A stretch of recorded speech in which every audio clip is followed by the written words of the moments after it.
Hi guys, welcome to our video of the Welcome Back Act. So today, first I'm going to give a brief example of how are we going to grade our teammates' mock exam.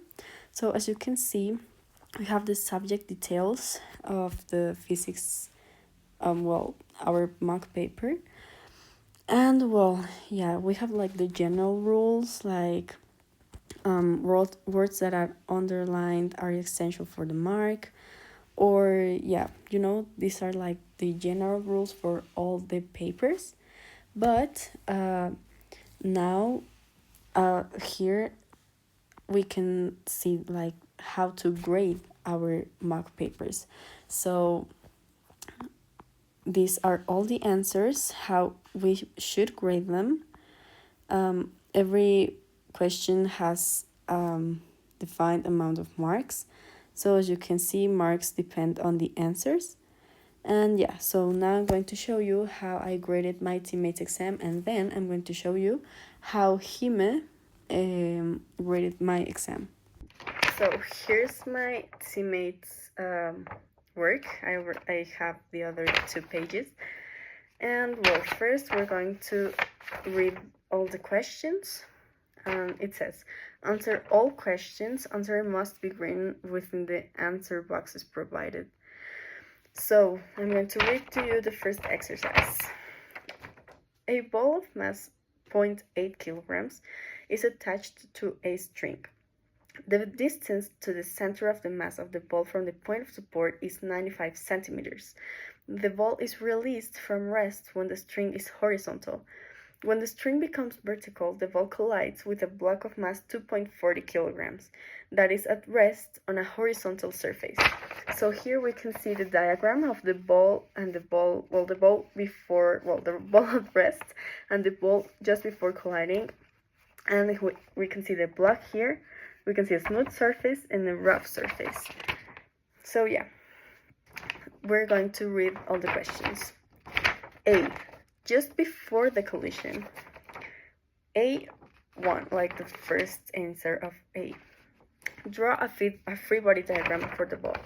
So we can see how my teammate drew here a free body diagram. And how many marks is it? It's 2 marks. And here at the explanation, we can see that the tension must be upwards and the weight must be downwards. So that's the first mark which my teammate did, and the tension is clearly longer than weight. So we can clearly see here that the tension is longer than the weight. So the total marks for my teammate in this exercise is 2 of 2. Then the next exercise says, show that the speed of the ball is about 4.3 meters per second. So we can see all of her all of the procedures in here. But what I'm looking for is the procedure that is similar to this procedure that is marked on the mark scheme. So as we can see, here she used the energies theorem, that the energy is conserved, so it must remain the same, and she looked for B here, and it's the same as in here, as in how it says here. And because it says or, it doesn't need to be the same, like the two of both of them. It just needs to be one. So we saw a fuel substitution also. So we gave her 1 mark. Well, I gave her 1 mark. And for the next exercise, it says determine the tension of the string. And here we can see all of her calculations. And I'm looking for this And well, as we can see, the first point is the tension minus the weight equals the net force. And as we can see here, she did it the same. So we give her 1 mark for that. And the other mark is for the result and the procedure. That, as we can see, is almost the same. So here we can see it. And it's like the same. So that's perfect. And I gave her the 2 marks. Then we continue with the marks. And then we take section V of the first exercise. It says, V. After the collision, the ball rebounds and the block moves with a speed of 2.16 meters per second. The block.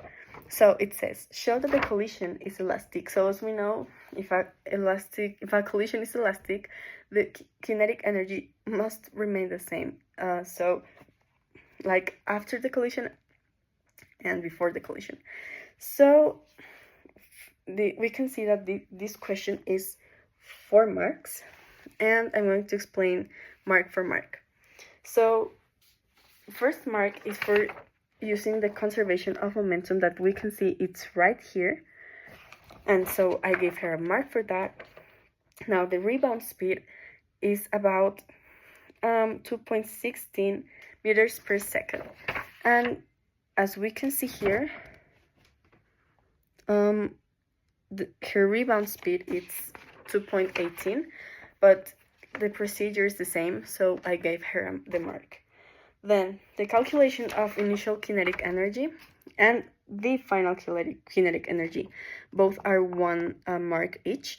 So we can see all of her calculations, and yeah, she did all of them, and she states that the collision is elastic, so I gave her the 4 marks. Then calculate the maximum height rising by the center of the ball. She did it with the energy theorem. So the kinetic energy just right after the collision must be the same at its highest point, because all the kinetic energy converts to potential energy. So as we can see, she used all the energy theorem here. And the answers, well, it has 2 alternatives. The rebound speed is halved, so energy less by a factor of 4. Yeah, she didn't use that. She used the second alternative, use of conservation of energy. And we can see all of the requirements, and she did pretty much the same here. Yeah. So the next question, C. The coefficient of dynamic friction between the block and the rough surface is 0.4. Okay, so estimate the distance traveled by the block on the rough surface until it stops. So here all her calculations, and of course we all know the work and energy theorem. So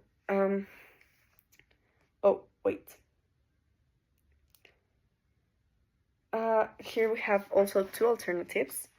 The first is to take to find the frictional force, and then the second alternative is the use of kinematics, which she used the forces alternative. So here we have how it should have been done, and she also did pretty much the same. So as we can see, she found the frictional force in here, and that's a mark. Then I'm sorry, I got out of storage. My phone is broken already, but yeah. So she did pretty much the same as it says in here, so I gave her all 3 marks. And yeah, let's go for the second exercise. These are easier, well, faster exercises. And I'm going to read it. A solid piece of chocolate of mass 82 grams is placed on a pan over fire.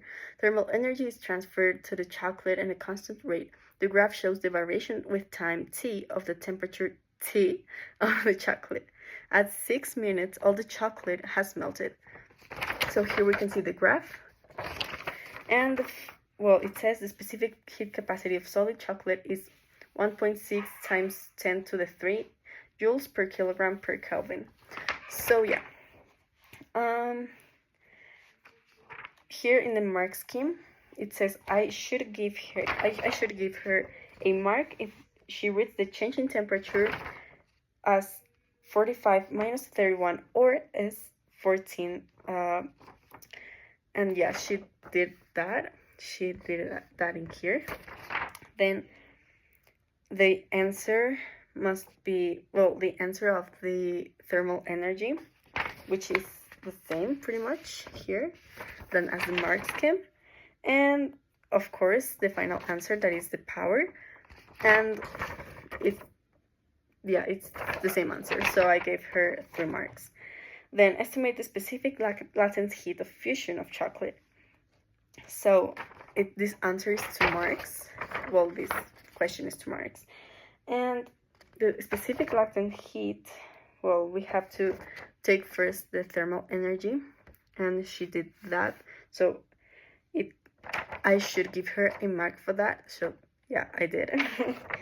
And the final answer, the latent heat of fusion, which is right here, and she got it right, so I gave her the mark. And for last, compare the internal energy of the chocolate at 2 minutes with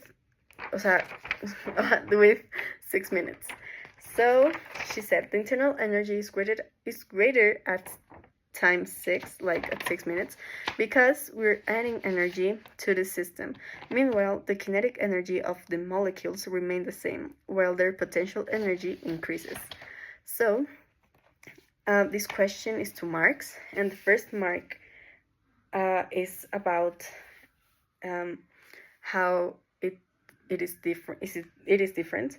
So it says the internal energy is greater at time 6 minutes, or internal energy is lower at time 2 minutes, or internal energy increases as energy is added to the system. So yeah, she did that. And the second point is because kinetic energy of the molecules is the same and potential energy of the molecules has increased. So yeah, she did pretty much, pretty much the same as the mark scheme. So I gave her complete marks, and she did great. Congrats to my teammate, and yeah, thank you. Hello, my name is Jimena, and today I'll be using the mark scheme that was previously explained by my classmate to grade her coursework. So, quick review on how the mark scheme is used. Each tick awards a mark, and you can have partial credit if it's an error that you've been carrying forward from other questions, and we shouldn't penalize errors unless it says so on the notes. Okay, to begin with, we have question 1A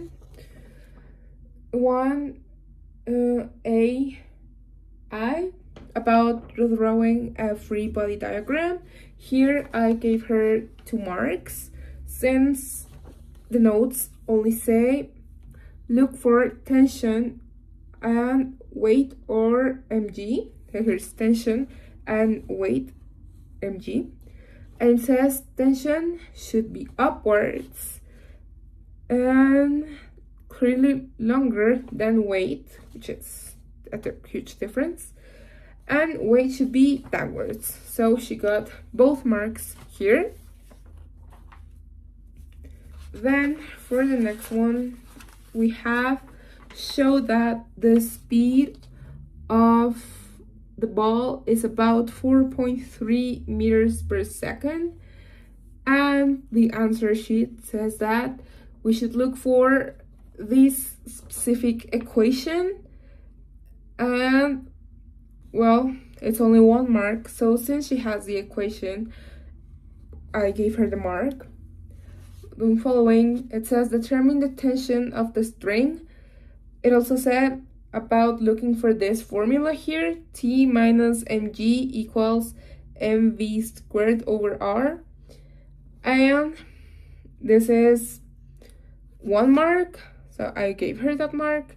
Later on, it says we should have this substitution or the answer, so I gave her the other mark, making it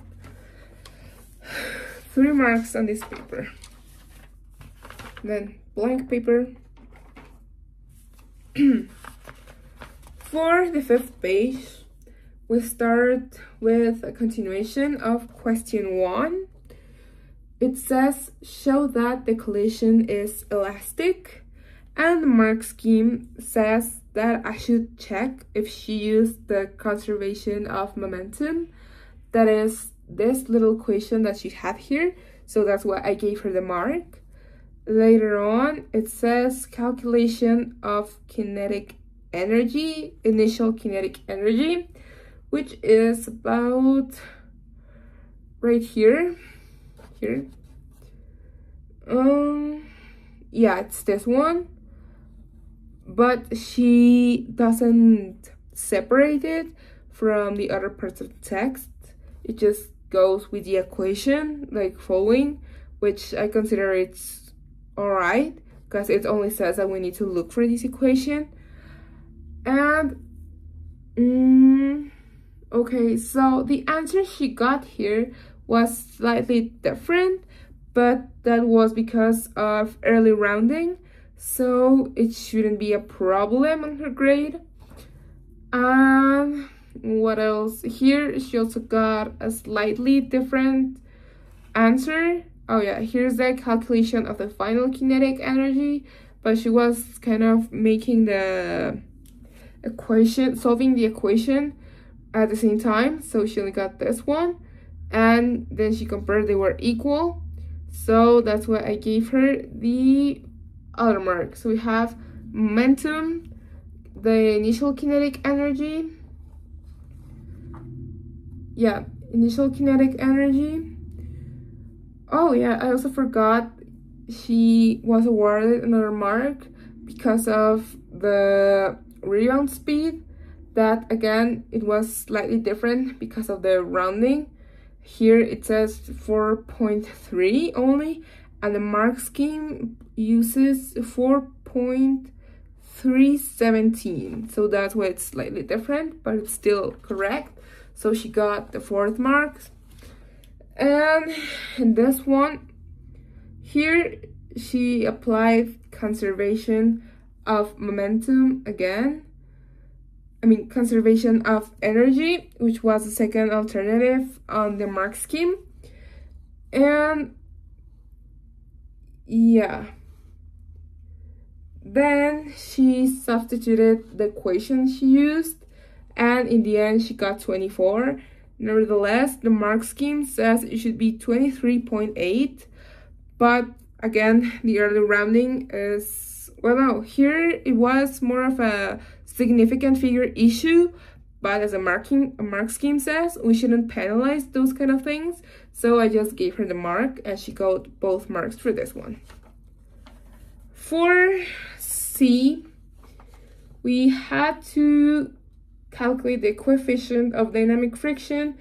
The coefficient of dynamic friction between the block and the rough surface is 0.400. Estimate the distance traveled by the block on the rough surface until it stops. So, the first requirement was that she should have the friction force, which is right here. Yeah, and she got, the mark scheme says 9.42, but again, she rounded a bit too early, so that's why there's slightly different answer. And here she kind of solved the equation, because here she calculated weight, which I believe is another thing that was asked on the mark scheme. Yeah, so then she solved the equation and she got this division, which was required for the other mark. It was either this one or the extended version of the equation she was going to replace. And for the last mark, she just needed the final answer. But again, it's a difference that was caused because of rounding early. Then for the sixth page, it says a solid piece of chocolate of mass 82 grams is placed in a pan over fire. Thermal energy is transferred to chocolate at a constant rate. The graph shows the variation with time t of the temperature T of the chocolate. At 6 minutes, the old chocolate has melted. They have the graph, and it says the specific heat capacity of solid chocolate is 1.6 times 10 to the power of 3 joules over kilograms times Kelvin. So it says, show that the average rate at which thermal energy is transferred into the chocolate is about 15 watts. Here, first, she calculated the change. Wait. Yeah. So it's 2A. And the mark scheme requires for me to look for this subtraction was either this one that showed the change in temperature, or 14 that is the result of this subtraction. And after that, she had to calculate this, well, the Q, but she kind of just added everything here and calculated this first part here. So that's why I gave her another mark. Again, she's not dividing all the work, but I believe that as long as the answer is there, it should be taken into account. And for the third mark, it says I should look for 15 watts. Well, the answer she got, it was 15.3 and 15 while approximating. But then the notes say that I must see either full substitution or answer to at least 3 significant figures. Here's the answer in full substitution. Nevertheless, well, 15 is just 2 significant figures, but it's still correct, so that's why I gave her 3 marks. For B, it says estimate the specific latent heat of fusion of chocolate. Here, chocolate's changing state, and the mark scheme says that I should look for her Q calculation, that is here, 15.3 should be, again rounding, times 4.6 T, and yeah, this gives her a mark with the answer that it's slightly different, again because of the rounding, and this division gives her another mark because it's the final answer. Again, slightly different, but it's still accepted because it has to do with her last answer. And for the final one, that's C. It says compare the internal energy of the chocolate at T equals 2 minutes with that at T equals 6 minutes. She said the internal energy at 2 minutes is lower than the internal energy at 6 minutes, which is goes along with the first mark that we're going to need, that says internal energy is greater at 6 minutes, or internal energy is lower at 2 minutes. She wrote both, so she gets the mark. And for the next one, it says as energy is provided to the system, as time passes, kinetic energy remains the same and potential energy is the one increasing. Here, this one aligns perfectly with the second mark that the mark scheme is telling me to look for. That says because kinetic energy of molecules is the same and potential energy of the molecules has increased. So that's why I gave her the other mark. So in the end, she got all of the marks. I didn't penalize for rounding or significant figures. And yeah, besides that, everything's perfect.